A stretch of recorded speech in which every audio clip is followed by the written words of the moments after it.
everybody, another living room lecture. Actually, it's a running lecture. I guess I'm out running.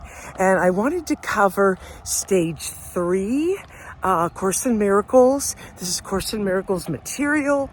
And in a minute here, I'm going to walk. So I'll be able to have more breath. But so I'd already gone through and done 10-minute or so videos of stage or so I should say phase 1, phase 2, and this will be phase 3. So in phase 1, we went over how we get the Course in Miracles book and we don't know really what it means. For me, that was a 15-year period of self-study. Then phase 2 is when we get a tool that helps us to understand what the book has been meaning. For me, that was in 2004, and it was Disappearance of the Universe.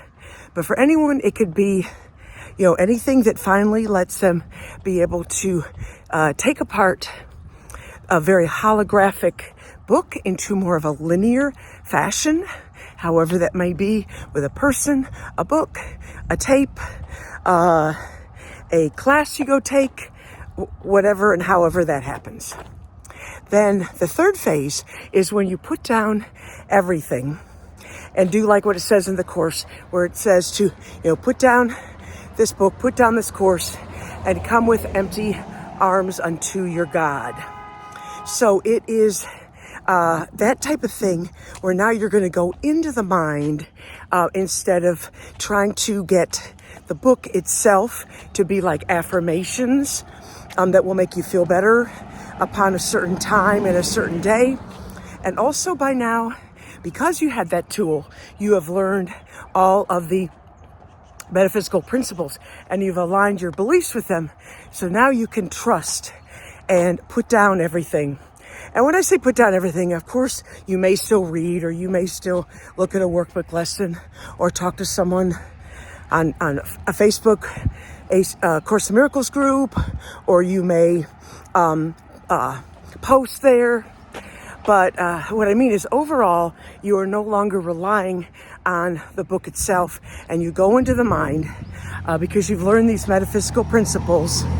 And now you are going to, let's see, I got to put the sun at my back. This is going to be really weird. I wonder how that's going to look for the video. Kind of strange. But anyway, so then at this point, you are going to go into the mind. So for me in 2016, this occurred mainly because I had done all of the workbook and I had read it, that and Disappearance of the Universe, so many times, the text, other books that were course related, and I still felt really dreadful. So it's a point in time when it's almost like you feel like I've learned it all, but I still don't feel it. I still don't feel better. I don't feel the peace that it's talking about. I don't feel that I'm the Son of God. I don't feel, that I'm sinless and guiltless. All the things it says, and you realize you don't feel any of that. And it's like a crisis point and I remember it was almost like I was standing in the shower, like pulling my hair out. That's, the old idiom that people would do that. You're just like pulling your hair out. So I went into the mind very poorly because I didn't know what I was doing, didn't know if I was listening to the right thing, didn't know anything. So what it really came out to be is I figured out it was called the true forgiveness process. And this is where we are basically learning to look, wait, and judge not. And so it takes a lot of practice. So this time period was probably, 4-6 years at least of just practicing this with very little results. So that's another crazy thing, but you can't go back. One of the things with true forgiveness is that you could feel that your way of looking at something is incorrect. So you realize you have a problem, and then you get quiet and you listen. And the problem itself may sort of like disappear, but you don't have any kind of good feeling on the back end. So this is very common in everyone. Totally happened to me. So you're going into what you would call the dark night of the soul, where you lost everything in the world that made you feel good, including the Course.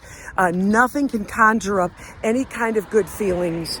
So you're really stuck having to go forward when there's really seemed to be no forward to go to, and you're not feeling the good feelings. So what happens is, like I said, you have to keep going because there's no place else to go.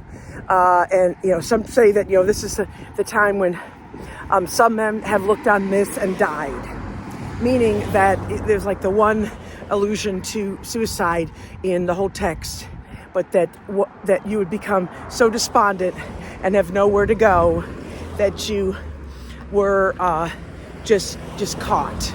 And so that is a characteristic of this period, how it felt for me, and learning more and more how to go into the mind. And I'll tell you a little bit more that once it hit 2020, I began to post my own, what do you want to say it, original material, whatever I say, from the experiences of doing this, and hearkening it back to the Course in posts in Course in Miracles Facebook pages.